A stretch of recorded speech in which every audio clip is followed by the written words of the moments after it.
Hey, good evening. Thanks for tuning in. I'm Gadi Schwartz coming to you from Los Angeles. And here are the stories we're watching tonight, starting with evacuations already happening in Florida for what could be a Category 3 hurricane. You are going to start to see the impacts of this, and we expect a landfall sometime on Wednesday. Now, the state has already mobilized the National Guard, but what else is it doing to prepare for 115-mile-per-hour winds and a possible life-threatening storm surge? Also, a shooting at the University of North Carolina at Chapel Hill leaves a faculty member dead and students scrambling for their lives. And a trial date has been set for Donald Trump's federal election interference case, and it is just 6 months away. Then how do you comfort people who say they are being targeted for murder for the color of their skin? That is just one of the many difficult questions being asked tonight as we get new developments in that racist mass shooting in Jacksonville over the weekend. And video capturing the moment a rescue helicopter loses control and falls from the sky. Holy shit! It's crashing! Holy shit! And we're going to look back 60 years to the day at one of the most historic moments in the country's history. No, we are not satisfied, and we will not be satisfied until justice rolls down like waters and righteousness like a mighty stream.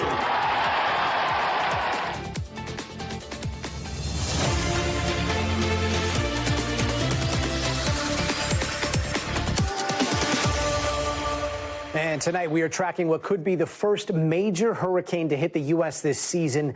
Tropical storm Idalia looks like it could barrel straight into Florida by Wednesday. And right now it's just about to enter the Gulf of Mexico. The water there is really, really warm. Some parts are around 90 degrees, like a bathtub, and that is expected to make the storm a lot stronger, a lot faster than we've seen before. And already storm surge has flooded parts of Cuba well before it makes landfall there. President Biden has approved an emergency order for the state of Florida. That'll help scramble relief supplies there before the storm hits. FAA flight operations are already preparing in Atlanta today. That's to help FEMA and other aid get to Florida after the storm hits. Now, Idalia is expected to make landfall as a Category 3 storm, which means winds as high as 110 miles per hour and the threat of a powerful storm surge. People in Tampa lined up for gas and sandbags, hoping to get ahead of what could be a pretty brutal landfall. And joining us now from Tampa is NBC News correspondent Marissa Parra. Marissa, still a couple of days to load up on supplies out there. How are people preparing? Yeah, so we're at one of the many sandbag locations in the Tampa area. You can see they're starting to wind down their operations here, but earlier today you should have seen the lines for those sandbags. Just at this one location, Gadi, they say they gave away about 10,000. And again, that's just one of several just here in the Tampa area. This is not even the only area that's affected. This isn't even in the direct path of the storm. But in terms of preps, we have seen lines at the stores. They're small because this is the day before the storm. But we're already starting to see that sort of contemplation from people, if you will. Actually, right now, there's a small gust of wind that we haven't seen before while we've been here. So we're already starting to see the preps underway for what we expect to be a Cat 3 hurricane. It is still a tropical storm, Gadi, but, you know, as I've been walking around here, talking to people in line, what I'm sensing is a lot of hesitation that may not have been there even a year or two ago because of the scars of Ian. And before I explain that, I want to take you to what we heard from people waiting in lines for those sandbags. We've been extremely lucky here in Tampa and have been bypassed by bad ones. And I'm just afraid that our luck is going to run out. We're not going to be prepared one time, and that's when the luck's going to run out. Tampa and the hurricanes, I'm not used to that. So my job let me get off early to come get some sandbags and, you know, just repairs. And we went and got water and everything and just want to be safe. So, Gadi, what I want to explain here is there were a lot of people I've spoken to have said that normally they would kind of shrug their shoulders at a tropical storm, anything that's between a Cat 1 to Cat 3 even here. But because of what happened with Ian and just how quickly things turned, and there was an area, you know, we're talking about the Fort Myers, Sanibel area, they had thought that they would be in the clear. And at the last second, we saw how catastrophic that became for that area. A lot of people were caught off guard. So I will say, even for the people I've spoken to who say that they're going to wait this out at home, they're coming up with a plan B, C, D, and they're also preparing to hunker down and prepared to leave if they have to. But what officials are really warning and stressing is get out now, get out while you can, because the problem is this could turn into something where if they decide to leave, if people realize that this might become a lot more serious than they thought it was, they don't want to have people leaving in the middle of it, because law enforcement has made it clear that once this gets underway, they're not going to be able to rescue you once winds get to a certain level, Gadi. Yeah. In terms of preparations from the state and from the feds, what have we seen there? Yeah, so we have seen states of emergency issued throughout counties. And when you look at the map of where this storm is expected to hit, we call it the Big Bend of Florida. That's the curve there. And largely that is a more rural area. So Tampa is the largest city, if you will, that is close to the trajectory of where that's supposed to hit. But the problem is the storm surge. It's not just the winds. The storm surge can be deadly. And we have seen that time and time again. Right now in Tampa, it's expected to get around anywhere between 4 to 7 feet, 7 feet max. As of right now, this can always change, just a reminder. But we know that the president has been in touch with the governor here, Governor Ron DeSantis. I want to take you to what we heard from him earlier today. We will obviously be seeking to activate whatever's available to help Floridians in terms of federal assistance. And the president indicated he'd be receptive for that. I think he appreciated that this is going to be a major hurricane, and that's something that's significant. So, Gadi, I will say this.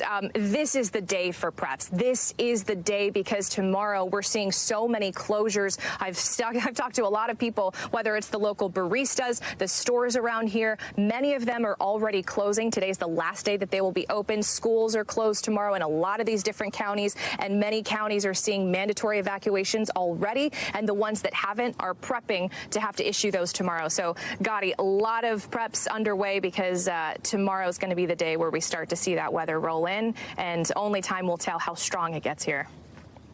I'm Maria Sapara. Thanks so much. And joining us now is NBC News meteorologist Bill Cairns. Bill, what's the latest on Idalia's path?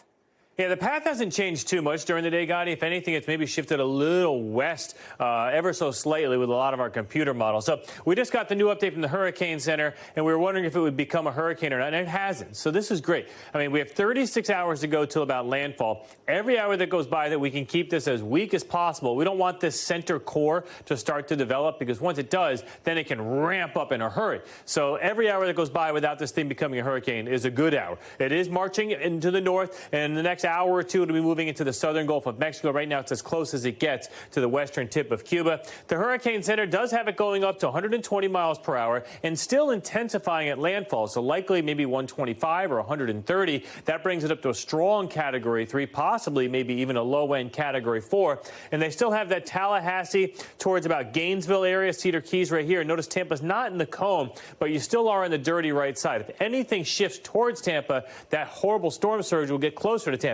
But if we continue to shift it westwards, then we start to bring the worst of it into the Tallahassee area, St. George Island here, Cross City. So those are some of the tricks. You know, no one's going to win out of this. Someone's going to get a horrendous storm surge and very destructive winds. We just don't know exactly who yet. And then the storm will be a tropical storm over the South Carolina area, and also North Carolina. Have to worry about the high tide Wednesday evening in those areas.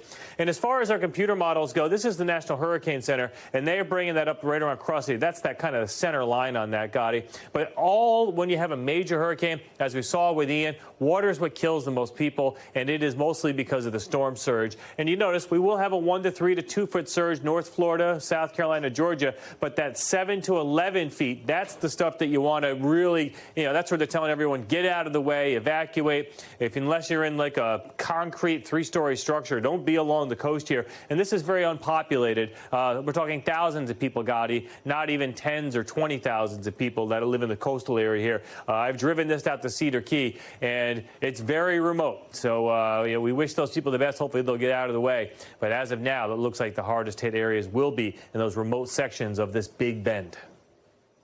And Bill, last time we were talking about this, or at least looking at some of this, it seemed like they were saying that this was going to make landfall as a Category 1 storm. Now we're talking Category 3, Category 4.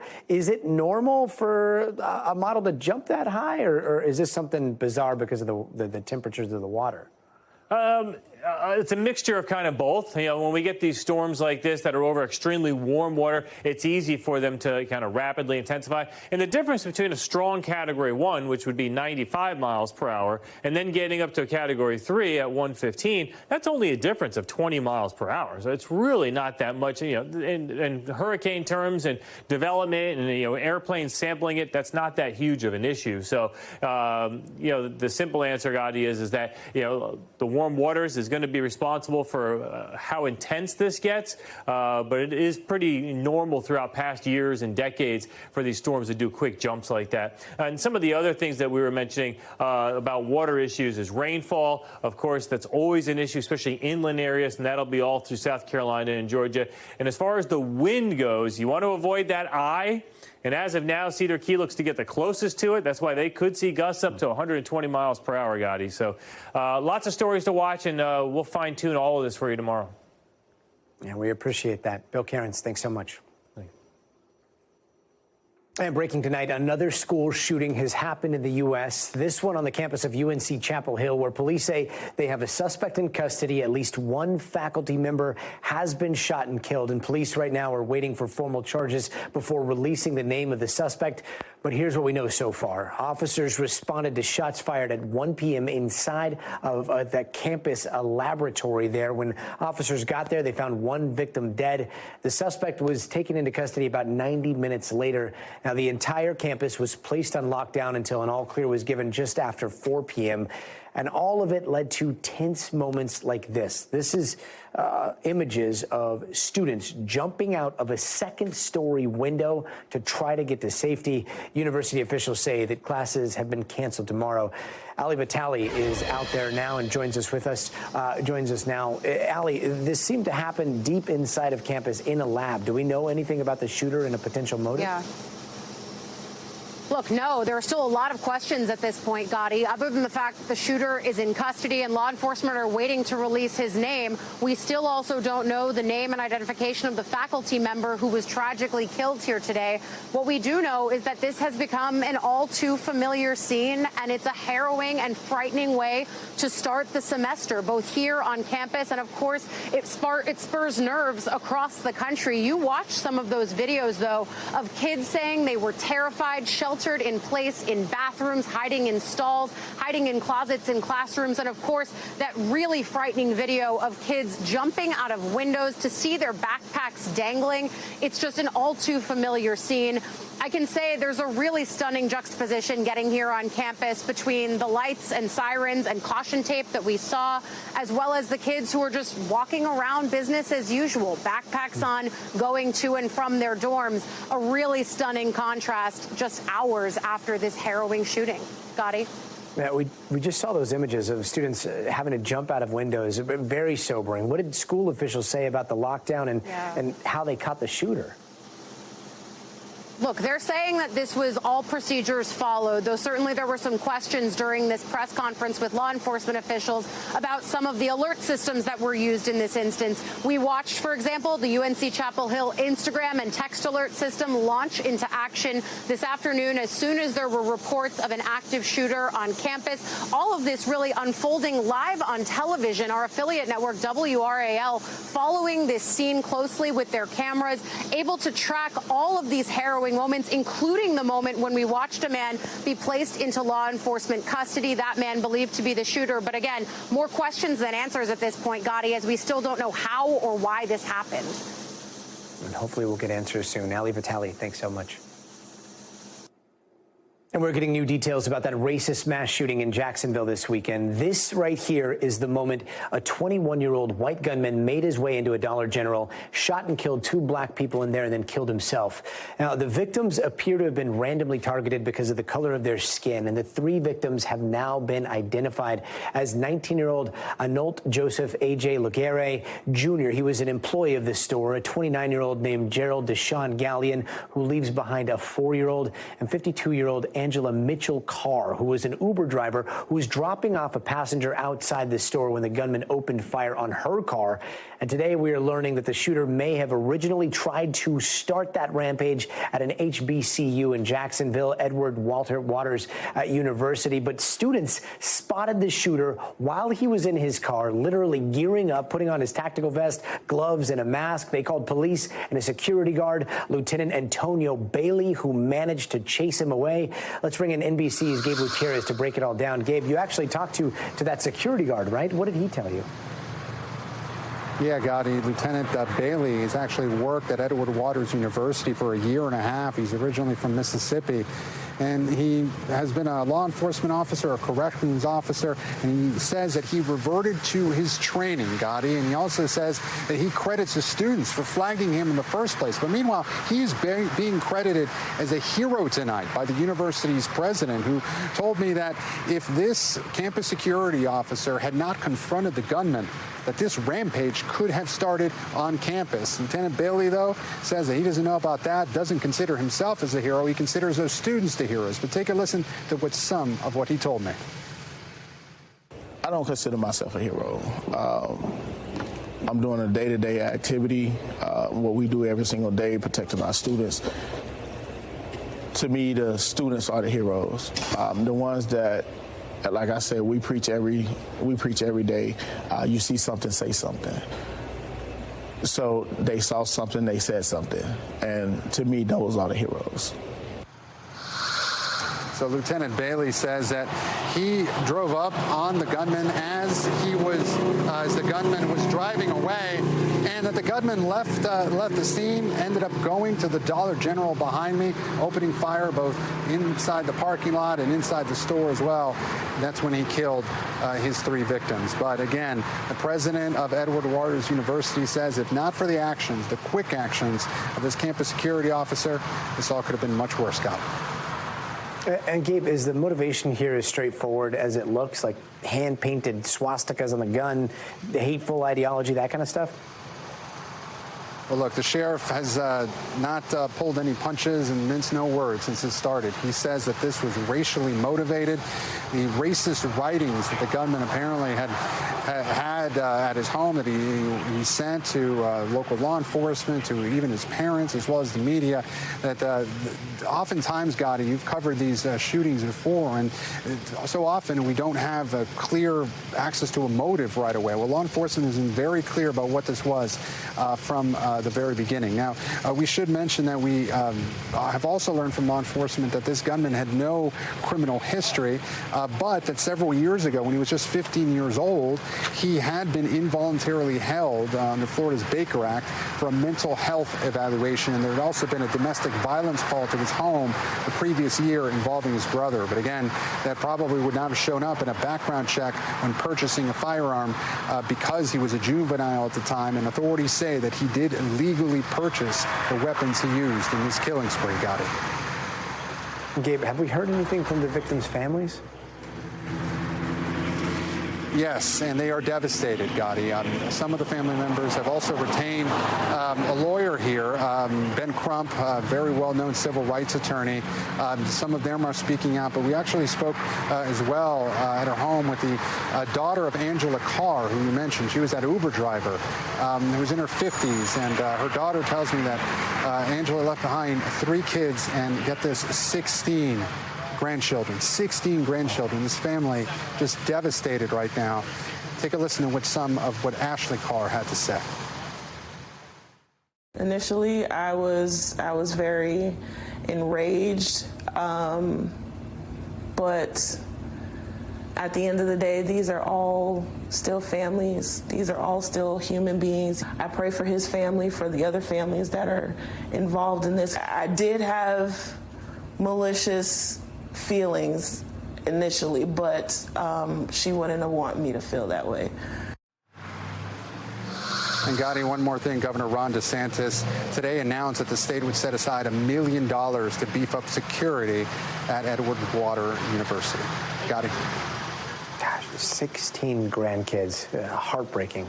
Gabe, thanks so much.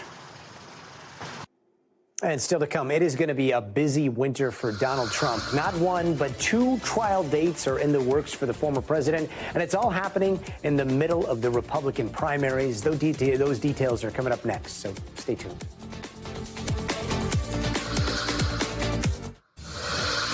Hey there, welcome back. And here are some of the headlines we're watching tonight. At least one woman has died from rare wildfires burning across Louisiana. Now, extreme heat and drought conditions have left much of the state at higher risk of burning. Now, all parishes are currently under red flag alerts at a time of year when people are usually expecting tropical storms and hurricanes. And at least one of the fires there was not an accident. Investigators say the fire near Union Hill was arson. And the West Virginia governor has declared a state of emergency in 5 counties after severe flooding. There were more than 20 water rescues just this morning. Some places got as much as 6 inches of rain last night, and people who live near the river say they've never seen a disaster like it. Sad. I've lived here all my life, and I have never, ever seen it like this. It's devastating. A college student at the University of South Carolina was shot and killed after trying to enter the wrong home this weekend. Police responded to calls about a burglary early Saturday, which then turned into reports of gunfire. The sophomore was found dead on the front porch, and all of it is still under investigation. Meanwhile, Ohio got jolted by a 3.6 magnitude quake last night around 11 p.m. You can see the traffic cameras there on the highway shaking. It was even felt in parts of Pennsylvania. And looking ahead at the calendar next year, while Donald Trump is in the middle of the 2024 Republican primary, he's probably also going to be in court. The federal judge overseeing the election interference case has set a trial date for March 4th. That is the day before Super Tuesday, one of the biggest days in the campaign season. And special counsel Jack Smith wanted a January 2024 date for his case. The Trump team is already looking to push that date back. All this as a Fulton County judge has set an arraignment date for Trump and his co-defendants today. That is going to happen on September 6th. NBC's Blaine Alexander has all the details. Tonight, request denied. That's the ruling from a federal judge to former President Trump, seeking to delay the start of his federal election interference trial until after the 2024 election. Instead, Judge Tanya Chutkan has set a start date of March 4th. Prosecutors had requested a January start date, but Trump attorneys had pushed for a 2026 start, saying they needed time to prepare. But Judge Chutkan said Mr. Trump, like any defendant, will have to make the trial date work regardless of his schedule.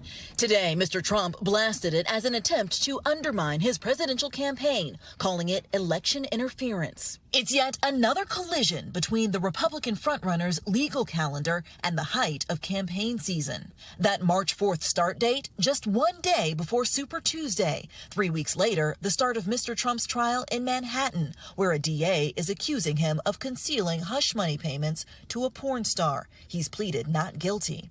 Then on May 20th, the special counsel's case on classified documents. Mr. Trump has also pleaded not guilty. Not yet on the calendar, the election interference case in Fulton County, Georgia, where today his former chief of staff, Mark Meadows, testified about this call from then President Trump to Georgia's Secretary of State, Brad Raffensperger. I just want to find 11,780 votes, which is one more than we have, because we won the state. Meadows is pushing to move his case to federal court, which would mean jurors from outside Atlanta, not just heavily Democratic Fulton County. All of it is spilling from the courtroom to the campaign trail, where the Trump campaign says it's raised more than $7 million since his surrender last Thursday, including selling campaign merchandise featuring Mr. Trump's mugshot. And tonight, Mr. Trump's Georgia arraignment has been set for September 6th. He could appear in person or virtually or waive his appearance altogether. Blaine, thank you so much. And coming up, taking a victory lap. Our mighty El Segundo All-Stars are back in L.A. fresh off their Little League World Series win. But first, you gotta see this. You think a Tyrannosaurus could win a race?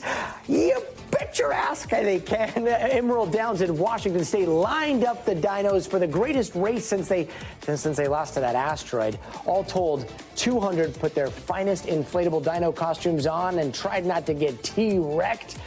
got a feeling there's going to be a lot of dinosaur feet after that one.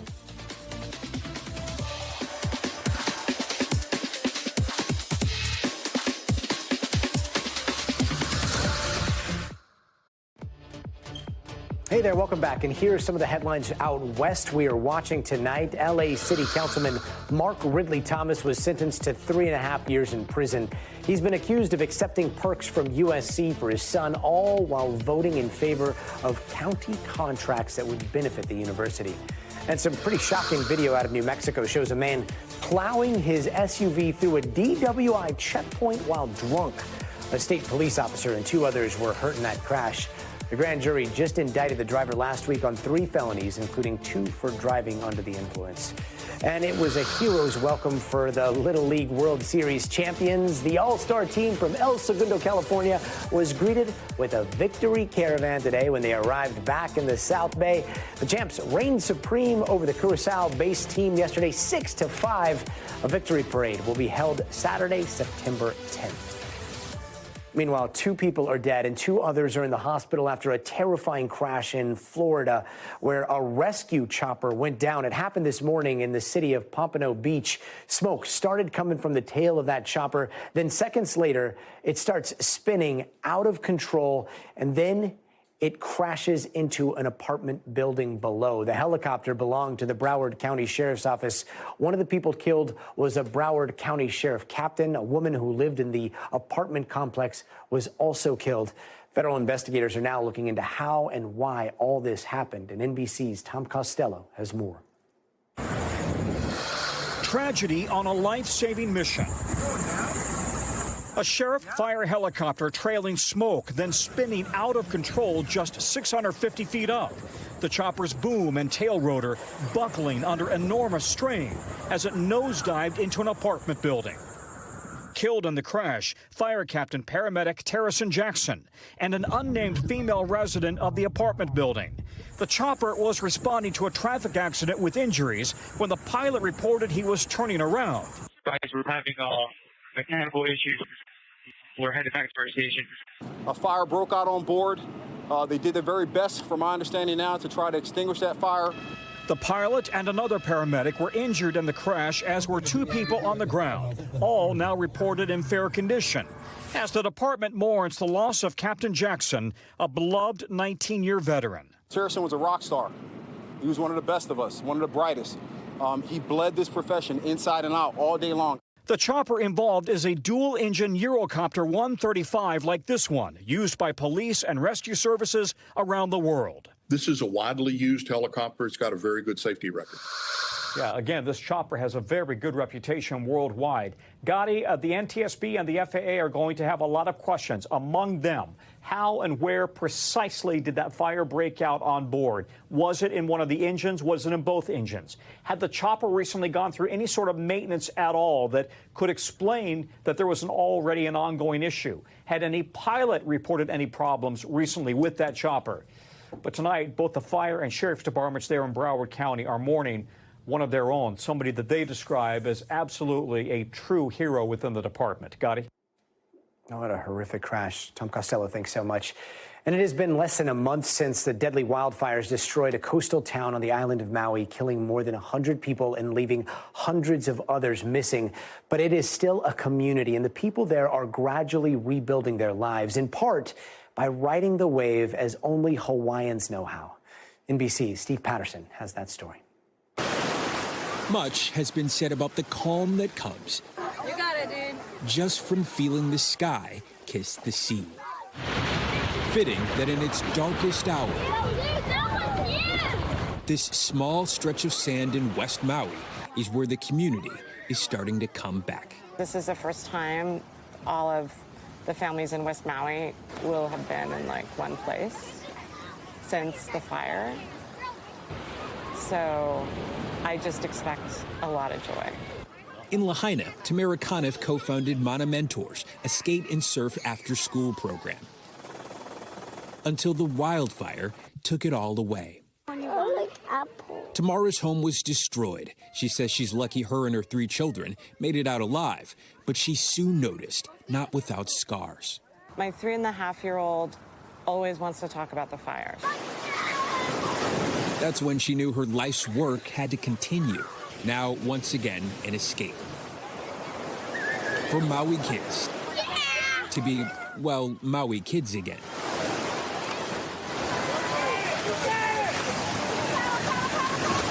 You just came from the water. How's it feel? It was fun, yeah. It feels super nice to be in the water. Definitely like the ocean changes things. Uncle Bully will put you in the right spot. Over the years, Lahaina legend Robert Cotter, affectionately known as Uncle Bully, has taught most of these kids how to surf. Now he's teaching them how to heal. Joy is one of the most powerful tools as far as medicine goes to helping people recover. Go, Greg, go! Tamara says as long as there's a little need for a slice of joy, she'll be ready with the boards. They don't know where they're going to live. They don't know when their kid's school is going to be ready. There's so many unknowns right now. That's one thing. We want to give some certainty in a time where there is no certainty. A wave of ocean therapy, washing in just when it's needed most. Wow, the healing power of the ocean. Incredible story. Steve Patterson, thanks so much. Now, 60 years ago today, 250,000 Americans packed the National Mall in the name of civil rights. The March on Washington marked a turning point in the fight for racial equality. How did we make it over? You know, I know, look back and wonder how we made it over. I have a dream. My poor little children will one day live in a nation where they will not be judged by the color of their skin, but by the content of their character. I have a dream today. And those words may be 60 years old today, but they still hold true. President Biden honored the legacy of the march during a speech at the White House. America is the most multiracial, most dynamic nation in the history of the world.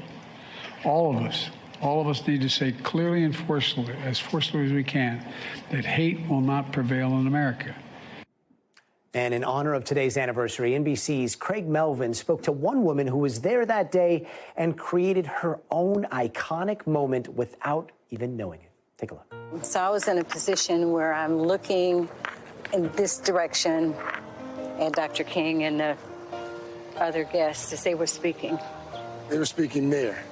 Edith Lee Payne had a literal front row seat to history, and for her, it was extra special. It was obviously the March on Washington, but for you, it was something else as well. It was a big day. It was my 12th birthday.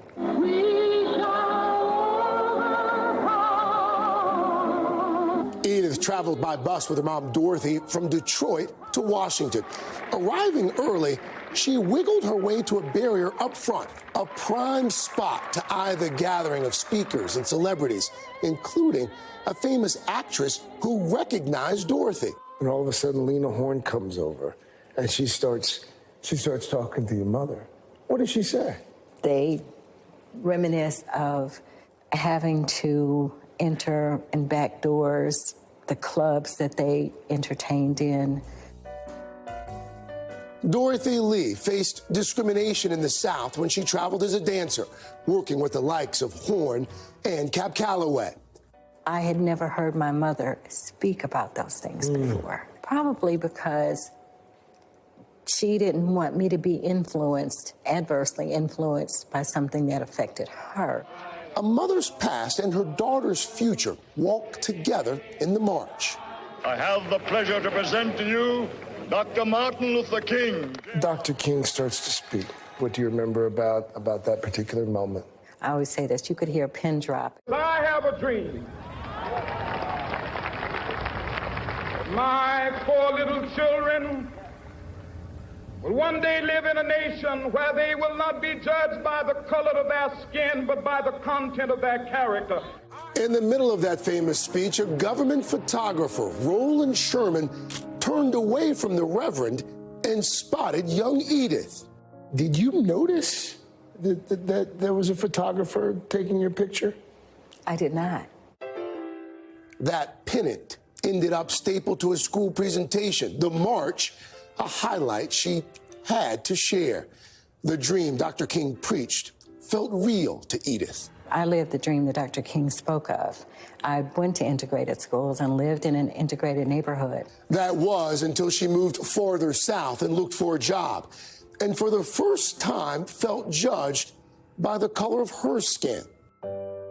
Sometimes when they would see this black woman get off the elevator or come into the office, I would be told, I don't think you'll like this job. Edith became a civil rights activist in her local community long before she realized she was an iconic image in civil rights history. It wasn't until 2008 when a cousin spotted her picture on a calendar. I kind of chuckled and said, why would my picture be on a Black History calendar? That photo, part of the National Archives. That expression says, I'm here for business. Dr. Colleen Shogan is archivist of the United States. Why do you think that this particular photo has resonated with so many for so long? It shows a young girl who's witnessing the march. So there's a individuality about it, but also it's capturing a historic day in time. While this one photo of Edith has been published worldwide, it's these that are her favorite. That's my mom. That's Mom. Yeah, it's like my mom always had my back. Mm-hmm. What do you think Mom would say about all this? She would probably cry, which is what I'm trying not to do. But she would say that she was proud, as am I. I think we all are. As you come back 60 years later, what goes through your mind? We have more work to do. There's more to be done. That's how you honor him. Every single day, make a commitment to make a difference in somebody's life, to make it better. Craig Melvin, NBC News. Such an incredible story, Craig. Thank you so much. Still to come, searching for Nessie. Hundreds of Loch Ness monster hunters pulled out all the stops this weekend. So did they find anything? Well, you gotta stay tuned to find out.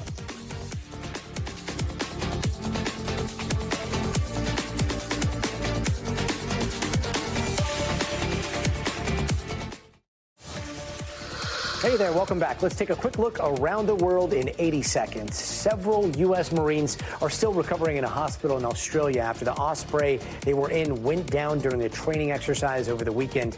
That crash killed 3 of their colleagues. In all, 20 Marines survived. That Osprey, which is like an airplane helicopter hybrid, crashed into a forest there and burst into flames. No word yet on what caused that crash. And Russian officials say that Wagner chief Yevgeny Prigozhin is dead, and they've got the DNA analysis to prove it. They said in a statement yesterday that, quote, molecular genetic examinations were done on all 10 bodies on that plane that went down near Moscow last week, and the findings match the plane's manifest, which included Prigozhin, who made headlines for his short-lived armed rebellion against Russia's military. And in Spain, prosecutors have opened an investigation into the head of the country's soccer federation. They're looking into whether Luis Rubiales should be charged with an act of sexual aggression for kissing one of the stars of Spain's Women's Cup team on the mouth without her consent. He's been asked to resign but refuses to do so. Meanwhile, the country's deputy prime minister had this to say. No matter how hard they try to use force against the women of this country, I think they will not succeed. There has to be a profound renewal of the sporting structure in our country. In other words, it is clear that what we are experiencing is not normal. And in France, the government is banning school children from wearing abayas this upcoming school year. That dress-like garment is traditionally worn by Muslim women. France's education minister calls them, quote, a religious gesture. Critics call the decision Islamophobic. And from Bigfoot to the chupacabra, there are some mythical beasts that have been capturing our imagination for ages, but don't expect to find them underwater with sonar. But Nessie, old Nessie, however, that is a different story. And with that, we're going to take you on the latest hunt for the Loch Ness Monster all the way in the Scottish Highlands. Matt Bradley has more. Yeah, I'm here at beautiful Loch Ness, Scotland, and you've probably heard of this place before, and that's why everybody's here. I'm joining the largest search for the Loch Ness Monster in the past 50 years. It's fascinated generations of curious minds, but this weekend, the Loch Ness Monster is getting another close-up. And this time, I join the hunt for what's being called the biggest Nessie quest in 50 years. For this region of Scotland, the legend of the Loch Ness Monster is still kind of a big deal. But organizers are hoping that this weekend will excite a new generation of Nessie hunters. It's about inspiration. For a very selfish reason, I don't want the Loch Ness mystery or the interest in Loch Ness itself to diminish in any way whatsoever at all. So this is why I'm hoping to inspire a new generation of not just Loch Ness Nessie hunters, you want to call them that, sorry, but just those who are interested in the natural environment. It'll be hard for Nessie to hide from this high-tech hunt. They're launching drones overhead, scouring the surface, while also listening below. So we're dropping a hydrophone, which is an underwater microphone, about 60 feet down below the depth. So we're going to be doing some audio testing to find out what noises exist down there. This is our history behind us. And they're using sonar to map the lake, which has a depth of nearly 800 feet. If we were right now to sail our way over the top of the Loch Ness Monster, say Nessie herself decided to swim under the boat right now, we are going to get to see her on the screen. Somewhere in all this dark water, there's a monster lurking, but it's up to us to find it. Or find her. What do you think he's like? She, he, we don't know. I think she has babies and she's looking after them right now, so nobody's seen her. Oh, she has babies? Okay. Yeah. Little Nessies? Yeah. Okay. And that's, so that's why she's hiding? Yes. The first time they launched it... Ken Gerhardt traveled from the U.S. for the hunt. He researches animals that live on the fringes of our known reality. But you've studied Bigfoot, Chupacabra, Mothman, all of these other fantastical ideas. Where does Nessie rank in terms of likelihood? Personally, I'm 90% convinced that Nessie exists. I've never had a sighting or an observation, but if you immerse yourself in the evidence, you have over 1,000 good sightings that are very consistent descriptions. Spoiler alert, nobody found the monster this weekend, not even me. Not for lack of trying, but maybe that's not what this is all about. What if it's not real? Would that be annoying? Maybe, yes. It might be annoying for some people, might be not. It's just a fun myth. It's just a fun myth? Yeah, if it's not real. But are you a believer or not a believer? I'm a believer. In a world of high tech and hard facts, it's nice to know there's still a place for magic and mystery. What would it take for you to decide there's no such thing as the Loch Ness Monster? To put away your binoculars for good? Well, they would probably need to drain the loch and just prove that nothing has been there and nothing is there. But I think there's always going to be a small part of me that wants to believe. So short of draining one of the world's largest lakes and checking out every nook and cranny, you're going to believe?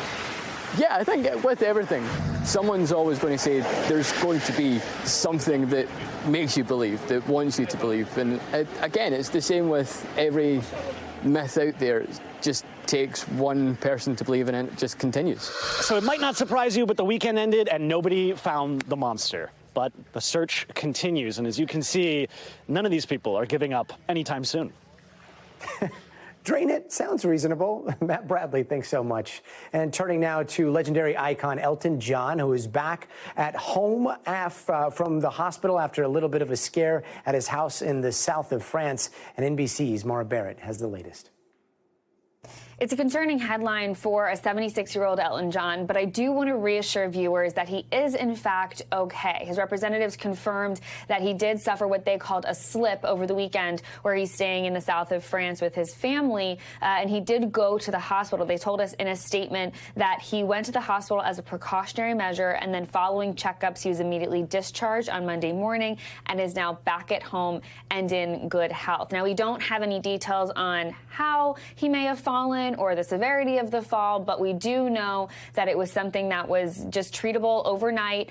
He was able to be watched and checked out before he went back home. But the 76-year-old star's health has been in question in recent years around a similar incident. Just a few years ago, he did have a very severe fall that caused a lot of physical discomfort to the extent that he had to get hip surgery and actually postponed one of his tours back in 2021. Fans understandably were really upset after COVID, but he did get back on the road, finishing up his farewell tour just last month. And he had said that prior to this tour, he was looking forward to taking some time off because it is a really physical endeavor getting up on stage for 3 hours every night. And he wanted to spend time at home with his family. He says he does still plan to make new music and release new music, as well as those occasional shows. But in terms of those intense, physically laboring tours, he's going to be sitting those out. But again, good news as we send well wishes back to his family as he continues to recover and enjoy some well-deserved time off in the south of France this summer.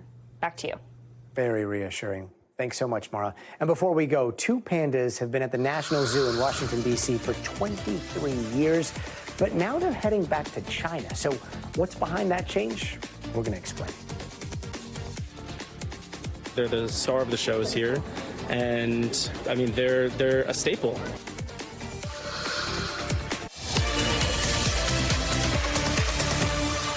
And tonight, in the future of everything, in the fight against climate change, pulling carbon from the atmosphere is a top concern and something we've been talking about for a long time. But what if we looked at the problem upside down, or at least underwater? Because right now, a bunch of new tech companies are turning their sights on tackling the problem through our oceans instead. CNBC's Diana Olick has that story. The ocean has been likened to the lungs of the planet, generating half of all the oxygen we need and absorbing a quarter of all the carbon dioxide we don't. A natural buffer against the impacts of climate change, it has also fallen victim to it, as excess heat and CO2 make it more acidic and less able to do its job. Now, companies like Aquatic, Captura, Running Tide, and a startup called Ebb Carbon are using new technology to restore ocean chemistry and speed up its natural abilities. We're anticipating removing upwards of 1 million tons of CO2 per year in the coming 5 years. Here's how it works. Ebb sets up modules near ocean water, this first one by Squim Bay in Washington state. The seawater flows through the Ebb system, which uses an electrochemical process to remove acid. Free of acid, it is then returned to the ocean, much better able to absorb CO2 again and store it as bicarbonate naturally. As we scale, we'll be installing these systems at existing industrial facilities on the coast that process ocean water. That lowers costs substantially. Ebb is selling its carbon removal service to companies like Stripe that are looking for offsets to meet their net zero goals. That makes it attractive to investors like Prelude Ventures. Right now, there are very large voluntary carbon markets. Large corporations willing to pay to remove carbon from the atmosphere to offset emissions in other parts of their business. Those markets alone are a multi-billion-dollar market opportunity. In addition to Prelude Ventures, Ebb Carbon is backed by Evacuations, Congruent Ventures, and Propeller. Total backing so far, $25.75 million. CNBC's Diana Olick, thanks so much. And finally tonight, most folks who have visited the National Zoo in D.C. recently know you gotta see the pandas. And that could not be more true right now because they're scheduled to head back home to China. Now, this loss is not only a bummer for visitors, it apparently also threatens future conservation efforts in the United States. NBC News correspondent Ryan Nobles has the details. They are among the biggest stars in the nation's capital. I'm excited to see the panda. And their time in Washington is coming to an end. I want them to stay. Tian Tian and Mei Xiong are giant pandas who call the Smithsonian National Zoo home. Tian Tian celebrated his 26th birthday on Sunday. 2 rare giant pandas are coming to America. They came to Washington, D.C. in 2000 as part of a conservation and breeding partnership with China. The original agreement was for 10 years, but was extended several times. During that more than 2-decade run, the duo gave birth to a son, Shuao Ji, whose arrival was documented with a live panda cam that drew in millions of viewers. The Panda Cam's round-the-clock feed has caught the pandas climbing trees, fighting over food, playing in the water, and of course, sliding down a snow-covered hill. Those 3 pandas currently in Washington, the extension of a partnership that started more than 50 years ago. 2 Chinese pandas offered to the United States during the president's Chinese visit will go to the National Zoo. And for people visiting D.C., seeing the pandas is a must. They're the star of the shows here, and I mean they're a staple. I think of the Smithsonian Zoo, I think of the pandas. But they're more than just a tourist attraction. There's been no greater ambassador to getting people to love animals, love nature, love conservation than the giant panda. The giant pandas raise millions of dollars, and their popularity opens the door to teach others the value of conservation efforts. You see a panda and you feel like you can be attached to them. The decision to bring the pandas back to China comes against the backdrop of increased political tensions between the U.S. and China. The Smithsonian is hoping a new partnership can be forged. It's no secret that there's some tensions between the 2 governments right now. I just hope that doesn't play into this, because conservation should be apolitical. Conservation should be apolitical. That was NBC's Ryan Nobles reporting. And that does it for us tonight. I'm Gadi Schwartz. We'll see you tomorrow. But until then, stay tuned now. Thanks for watching our YouTube channel. Follow today's top stories and breaking news by downloading the NBC News app.